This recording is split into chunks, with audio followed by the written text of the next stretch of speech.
कराची से गायब होने वाले दो भाई, एक भाई की उम्र 4 साल और एक भाई की उम्र 3 साल गायब हुए तो चंद घंटे बाद घर के सामने खड़ी गाड़ी से इन दोनों भाइयों के बेजान जिस्म मिले। सवाल यह है कि उस गाड़ी तक इनको कौन लेकर गया, और अगर कोई लेकर गया तो उस गाड़ी में इनको किसने बंद कर दिया, वालिदैन को क्यों नहीं बताया गया। जनाब अली भाई जैसे ही गायब हुए सोशल मीडिया पर तहलका मच गया। घर वालों ने मस्जिदों में ऐलानात करवा दिए, मोहल्लेदारों ने बच्चों को ढूंढना शुरू कर दिया। बाप परेशान दो बच्चों को ढूंढ रहा है, लेकिन बच्चों का कुछ भी सुराग नहीं लग रहा था। जनाब ये वाकया है कराची का इलाका जोहर ब्लॉक 19 से। वीडियो को आपने गौर से सुनना है, ऐसा ना हो कि आपके घर के सामने खड़ी गाड़ी में भी ऐसा कोई वकुआ पेश आ जाए और उसके बाद आप भी पछताते रहें कि हमसे क्या गलती हो गई। जनाब अली हसन जिसकी उम्र 4 साल है, राउफ जिसकी उम्र 3 साल है, इनके वालिद का नाम हाशिर है, वालिदा का नाम माजिदा बीबी हैं।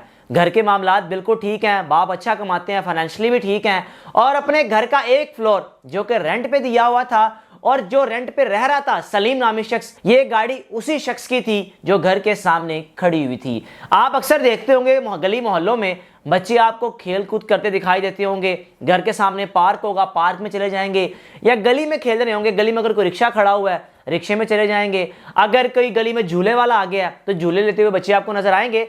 मोहल्ले में इस तरह की एक्टिविटीज बच्चे करते ही रहते हैं। अब हुआ क्या, ये गाड़ी जो सलीम नामी शख्स की है जो हाशिर के घर में रहता है, यानी इन दोनों बच्चों के घर में एक पोर्शन में किराए पे अपनी फैमिली के साथ सलीम नामी शख्स रह रहा था। अब जनाब जैसे ये बच्चे गायब हुए, सब मोहल्लेदारों ने बच्चों को ढूंढना शुरू कर दिया। किसी की नजर भी उस गाड़ी में नहीं गई जिस गाड़ी में चंद घंटे बाद बच्चों के बेजान जिस्म मिले। मस्जिदों में ऐलानात हो रहे हैं कि अगर हसन और रऊफ को कोई देखे तो फलां जगह पर पहुंचा दे, इनके घर वाले बड़े परेशान हैं और अपने बच्चों को ढूंढ रहे हैं। अब हुआ क्या था, इस वाकये को आपने गौर से सुनना है और बड़े एहतियात से अपने बच्चों की हिफाजत भी करनी है। जनाब अली हसन और रऊफ गली में खेल कूद कर रहे थे। इसी खेल कूद के दौरान अब सलीम की गाड़ी जो कि गली में खड़ी हुई थी, उस गाड़ी का डोर अनलॉक था, उसमें लॉक नहीं लगा हुआ था। अब बच्चों ने समझा गाड़ी है, उसमें बैठ गए। खेल कूद के दौरान एक साइड पे जो कि फ्रंट सीट पे स्टीयरिंग वाली साइड पे हसन बैठ गया जिसकी उम्र 4 साल है, और साथ पैसेंजर सीट पर 3 साल का रऊफ बैठ गया। अब उस गाड़ी में बैठकर हॉर्न भी दे रहे हैं और एंजॉय भी कर रहे हैं, स्टीयरिंग को भी घुमा रहे हैं। करते करते 10 से 15 मिनट वो बच्चे उस गाड़ी में मौजूद रहे। अब जनाब जब बच्चों ने निकलने का फैसला किया कि हमारी वालिदा हमें ढूंढ रही होगी, हमें गाड़ी से निकलना चाहिए, तो बदकिस्मती उन बच्चों की उस गाड़ी का डोर जो पहले अनलॉक था बाद में लॉक हो गया। अब ये भी सवाल पैदा होता है कि उस गाड़ी को लॉक किसने किया जो पहले अनलॉक था। अब जनाब हाशिर अपने बच्चों को ढूंढ रहा है, वालिदा अपने बच्चों को ढूंढ रही हैं। अब इसी दौरान ढूंढते ढूंढते अचानक से किसी की नजर उस गाड़ी पर पड़ी। बच्चे छोटे छोटे थे, 4 साल 3 साल क्या उम्र होती है, गाड़ी में अगर बच्चों को बिठा दे तो कोई गाड़ी में नजर ही नहीं आएगा।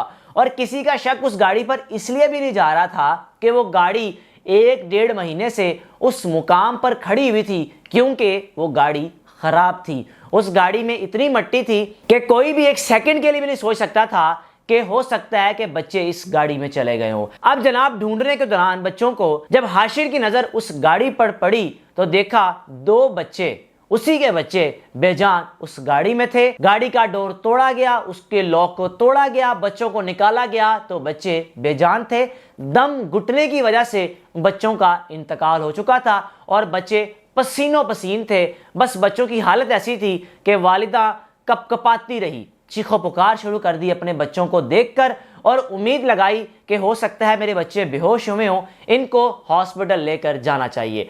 अब जब बच्चों को हॉस्पिटल लेकर गए तो बच्चे बेजान थे, इंतकाल कर चुके थे। अब जनाब वहीं पर फौरन पुलिस को कॉल की गई। 15 पर जब पुलिस को कॉल की, पुलिस आई। पुलिस ने सबसे पहले उस गाड़ी के मालिक सलीम को अपनी हिरासत में लिया और उनसे पूछा ये गाड़ी आपकी है, कब ली, कितने की ली, और यहां पर गाड़ी खड़ी करने का मकसद क्या था। अब जिस शख्स की गाड़ी थी पुलिस का शक भी इसी पर जा रहा था कि हो सकता है कि इसी शख्स ने कोई वारदात की हो, और दूसरी जानिब सलीम जिसकी गाड़ी थी वो इस बात पर परेशान था कि मेरी गाड़ी में इन बच्चों की बेजान जिस्म कैसे आ गए, और मेरा तो इनके साथ सलूक भी अच्छा है, ये अच्छे लोग हैं, मैं इनके बच्चों को नुकसान क्यों पहुंचाऊंगा। और दूसरी जानिब इन बच्चों का बाप भी सोच रहा है کہ سلیم تو ایک اچھا انسان ہے, میری اس کے ساتھ اچھی سلام دعا ہے, ایک عرصے سے میرے گھر میں رہ رہا ہے رینٹ پر, کبھی بھی کسی بھی قسم کا کوئی ایشو نہیں ہوا, کوئی لڑائی جھگڑا نہیں ہوا, تو پھر کس طرح سلیم میرے بچوں کو نقصان پہنچا سکتا ہے. اب جناب پولیس نے اپنی تفتیش کا دائرہ کار بڑھایا, سلیم سے پوچھا کہ بھئی اصل بات ہمیں بتاؤ کہ یہ بچے اس گاڑی تک کیسے پہنچے. سلیم نے بتایا یہ گاڑی میری 8 سپتمبر کی میرے گھر کے باہر یعنی حاشر کے گھر کے باہر کھڑی ہوئی ہے اور یہ گاڑی خراب ہے. اگر آپ گاڑی کی حالت دیکھیں تو گاڑی پر اتنی مٹی ہے کہ کوئی یہ کہہ نہیں سکتا کہ کبھی یہ گاڑی موو ہوئی ہو یا اس گاڑی کو کوئی پچھلے 8 سپتمبر سے استعمال کر رہا ہو. سوال کیا گیا کہ سلیم صاحب آپ نے گاڑی کو ٹھیک کیوں نہیں کروایا. سلیم نے کہا کہ اگر آپ میرے بارے میں جاننا چاہیں تو یقین جانیے آپ حیران ہوں گے, میں گردوں کا مریض ہوں, میرے پاس اتنے وسائل نہیں ہیں کہ میں اس گاڑی کو ٹھیک کروا سکوں اور اس گاڑی پر پیسے خرچ کر کے اس کو چلنے کے قابل بنا سکوں. میرے ڈائلیسس ہوتے ہیں کہ میری ساری انکم, میری جمع پونجی میرے علاج پر لگ جاتی ہے. اب حاشر نے جب CCTV فوٹیج دیکھی, پولیس نے جب CCTV فوٹیج کو چلایا وہاں پر, تو واضح طور پر دیکھا جا سکتا تھا کہ دونوں بچے خود ہی اس گاڑی میں بیٹھے, گاڑی کے ڈور کو کھولا اور اس کے بعد اس گاڑی سے باہر نہیں آئے. کسی بھی شخص نے ان بچوں کے علاوہ اس گاڑی کے ڈور کو نہیں کھولا اور اس گاڑی کے قریب کوئی بھی نہیں گیا. تو حاشر نے بھی ساتھ ہی کہہ دیا کہ یہ اللہ کا حکم ہے, میرے بچوں کی موت اسی طرح لکھی ہوئی تھی, مجھے سلیم پر کسی بھی قسم کا کوئی شک نہیں ہے, آپ اس کو گرفتار نہ کریں, آپ اس کو بری کر دیں. پولیس نے اس کیس کو سالو کر دیا. اور آخر میں یہ کہنا چاہوں گا, اگر آپ کے گھر کے سامنے کوئی گاڑی خراب کھڑی ہو تو خدا را اس کے مالک کو بتائیں کہ اس گاڑی کو یہاں سے ریموو کریں.